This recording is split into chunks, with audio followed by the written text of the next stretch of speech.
Welcome to Empowered to Grow, the podcast. I am your host, Hanan Basha, the business doctor. Following our conversations with empowered women who woke up one day and consciously claimed, I am more than enough, I am worthy, I am empowered to grow. And along their empowering journey towards realizing their own potential and their quest for growth, they became a beacon of hope and guidance for others. May you also find your inner power to grow. Hello, everyone. Welcome to our Unchartered discussion of Empowered to Grow with the lovely Fleur Choy, with me continuing the conversation. And I have to welcome her cat, Telma, as well, because she's with us in the call. Oh, okay. She kind of got attentive to her name. So as I was saying in the first episode, the first half of our episode, Fleur is a holistic healer. And I was telling her that I'd like to talk more about what holistic means. We've been hearing lately and over the past few years specifically about the term and holistic. For a lot of people, holistic, immediately their mind goes to food and it goes to wholesome foods. And then others, for them, no, it's about the integration of mind, body, and soul. And for others, it's about living this life of, what do you call it? Kind of superseding or rising above the daily activities of life and what people will be doing and living that holistic view of what it means. What would holistic mean to you and how do you practice it? So, I'm agreeing to all what you said, I think there is many definition of it, but, for a very long time, I realized that the way we were seeing ourselves was kind of like a car. Mm-hmm. So, the car breakdown, you can change pieces, you can, do all these kind of things, but we were totally disconnected with the rest. So we were seen as a shell, but quite disconnected with what you said, the mind, the spirit. And I feel that human beings were kind of like a high-tech being. And so we have many layers in ourselves. So, we interact in this physical world. And so we have this physical form. Mm-hmm. But you can feel that if you, what I call, tune into yourself and explore your emotion and your emotional landscape and your inner world, you can see that you're bigger than that. Yeah. There's something in there that is huge and that also wants to be expressed. Mm-hmm. So it has, the body, the mind, the spirit, and also our relationship with the world we live in. Yes. For sure, food is so important for us, right? That's true. That's true. But there is something inside of food that, now we're all about organic foods, right? We want really clean, nutrition. And there is also this aspect about the energetical aspect of food. Yes. And so I love growing stuff. I'm always amazed at how nature, realize itself and how you can watch that. But, there is people all over the world that grow food with love. Yes. And they sing to their vegetables and they have this relationship that goes beyond taking care with water or, there is link, and usually the food is getting very big and they have amazing yielding crop. Yes. But there is this relationship that we have with Mother Earth. Yes. And when we recognize Mother Earth is giving abundantly. Yes. And I think, go ahead. We can't forget about that. Sorry. Yeah. And I think this actually gets me to another area, which is our connection with Earth and why we keep saying, a lot of the practices now, and especially with the yogis, and they speak about it a lot. It's getting grounded. And getting grounded as in take off your shoes and socks and stand with your bare feet on earth, connect with Mother Earth. And I felt the difference when I do that. I don't do it as often as I'd like, but I know that there's this feeling. I believe in energy, and I believe in energy not only with earth, and also, as you said, with our food, with our thoughts, and with people around us. And I think even the simplest thing, when we talk about chemistry, we don't have chemistry with people. I think it's because our energies are just in conflict. So what for you, like, connection with Mother Earth and grounding and energy fields around us? Yeah, well, so like now we know and we can mesurate the energetic field. So like this beautiful bubble Yes. that we have around us, and which is a resultant of, we're like an electric and magnetic being. Yes. And so the aura is the result, the field that is created, right? Coming from like this beautiful generator that we have as a heart. Yes. The brain, like is doing like less, it has less power, but like all our being is generating actually, Yes. like electricity, magnetism, and also light. Yeah. So we're talking about, being of light, and we're talking about the light in holistic, and it's a light that we don't see, but we're clearly emitting.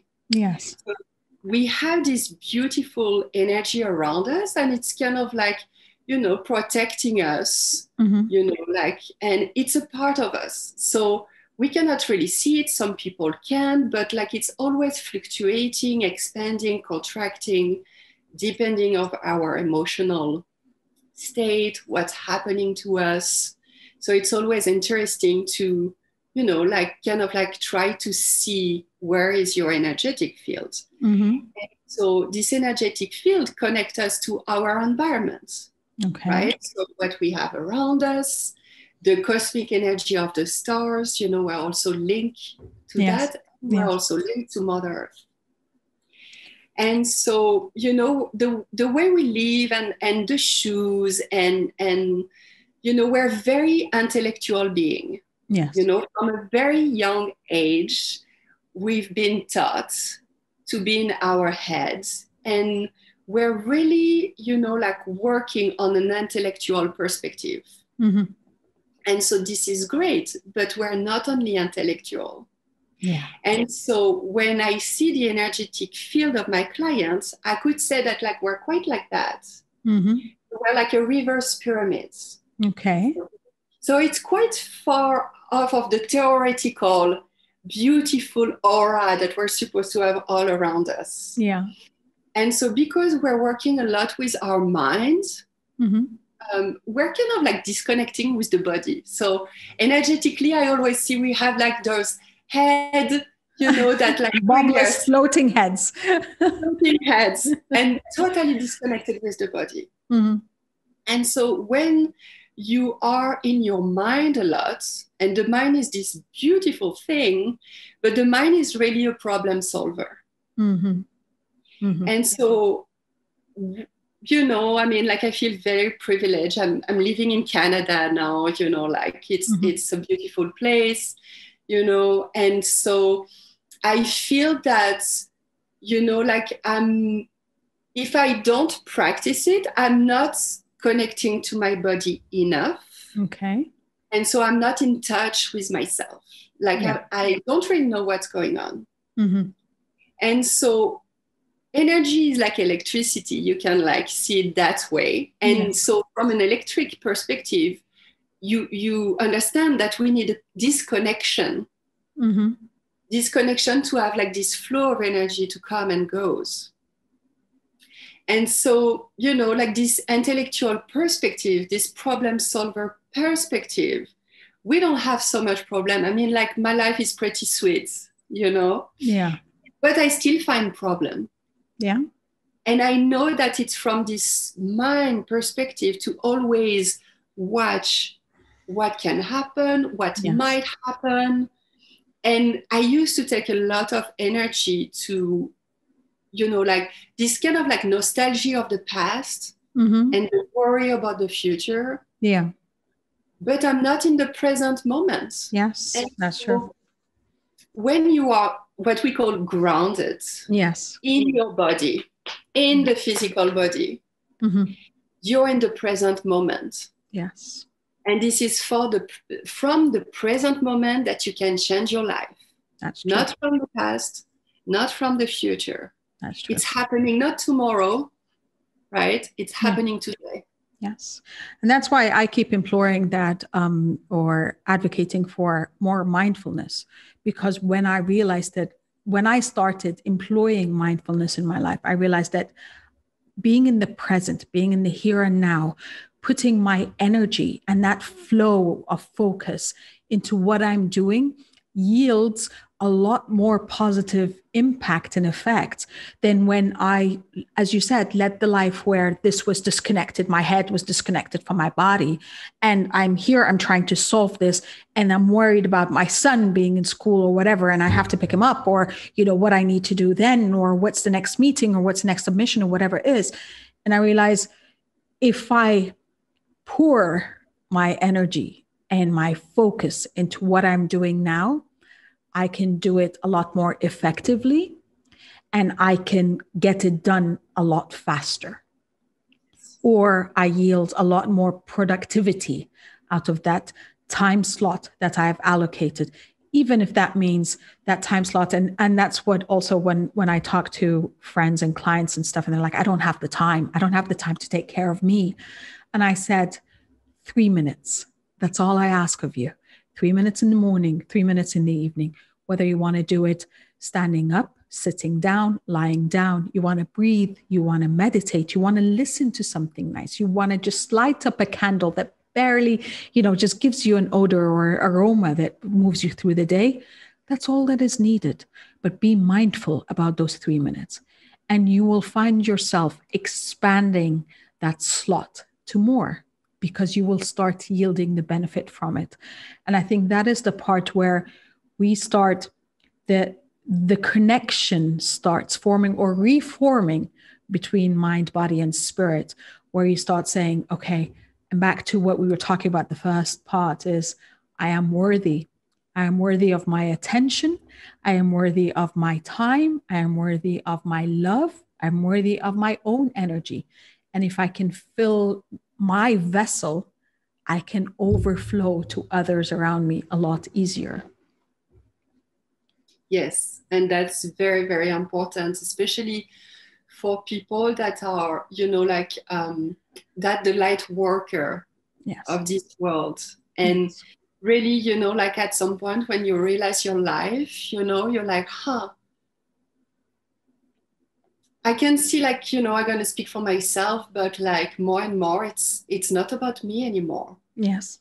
It's me being available. Yes. You know, me being of service of people. And, you know, it's given me joy, like, you know, my project management before. I know, I hear you. It was the same for me too. I mean, and being selfish in what I do because I love what I do. And and the more I love it and the more I trust myself. I was just talking to one of my friends yesterday who I also coach, and she was telling me, you have changed and you've evolved. I'm like, true, over the last year and a half specifically. I said, because I started trusting me more. I started trusting that I have it within me, that I have an intrinsic gift, talent, whatever you want to call it, and that I've worked very hard to fortify it with the knowledge and the education and the experience to carry it through. And as you said, be of service. And it is a completely different place and space where I am now than where I was about 4 or 5 years ago, when, as you said, I felt stuck. I felt I had no choice. I felt weighed down by all the obligations and the financial restraints that I had. And I felt I could not change anything in my life. And it's just this small, but then even when I was changing, I did not give myself the grace to understand that it just needs to be small, incremental improvements. I don't need to change overnight. And I think that's what stops us as well. That's a major block, that we believe if I don't flip 180 degrees, then I've gained nothing. No, actually the flip is half a degree. It's a quarter of a degree. but it's compounding effect. It keeps adding up accordingly. And absolutely, it's a little bit every day. And, you know, like after 3 months, 6 months, 1 year, you can definitely see the effect of like those 3 minutes morning and night. Yes. You know, yes. And, you know, like especially in this crazy world where like it's always go, go, go. Yes. You know, having those moments of more like quietness. True. Feel more like in reflection and analysis. Absolutely. Yes. You know, but like coming from more like, because like the mind could talk about that a lot, but just being like, just, you know, being present to yourself and just being like, okay, how am I feeling today? Yeah. What's happening right now in my body? Mm-hmm. And the more you do that, the easier the answer is coming to you. Yeah, it takes practice like everything else in the world. I'm not saying like now, even as you were saying earlier about our the way we talk to ourselves and the inner dialogue, I'm not saying that I don't criticize myself. I do that, but with practice, I criticize myself less in number, in frequency, and less even in the intensity of how cruel and mean I was to myself. And thus it is a work in progress, and you train yourself to, instead of immediately going to saying, you know, being critical of you and being very judgmental of you, you say, okay, let me hold this space for me and let me see how I can change this, or what happened, or what can I learn from it. And accordingly, it's by practice. I don't think anyone would ever not have a negative thought or talk to themselves in a negative way. But it is learning how to bring yourself out of that state of mind that is very important. Absolutely. And this is deep healing. Yes. Yeah, that too. Well, I know that we can keep going on forever talking about this. I love this, but I believe, thank you that you've given us a lot of value, and the discussion. I love the Unchartered discussion. I love the whole podcast, of course, but Unchartered discussion is interesting because it takes us into areas that I hadn't planned for, and this has been a very spiritual episode and one of deep connection. Thank you, Fleur. Thank you so much for having me. It was such a pleasure. Thank you, everyone. Thank you for being with us. Empowered you empowers you and does empower others. There is the ripple effect of positive impact. And imagine if you were at the center of that. Love, abundance, and prosperity to you all. Thank you for listening to the Empowered to Grow podcast. For further engagement with a tribe of empowered women, join my Facebook group, Empowered to Grow, or visit my website, www.hananelbasha.com. I'll catch you on the next episode. And until then, know that empowered you empowers others. Love, abundance, and prosperity to you all.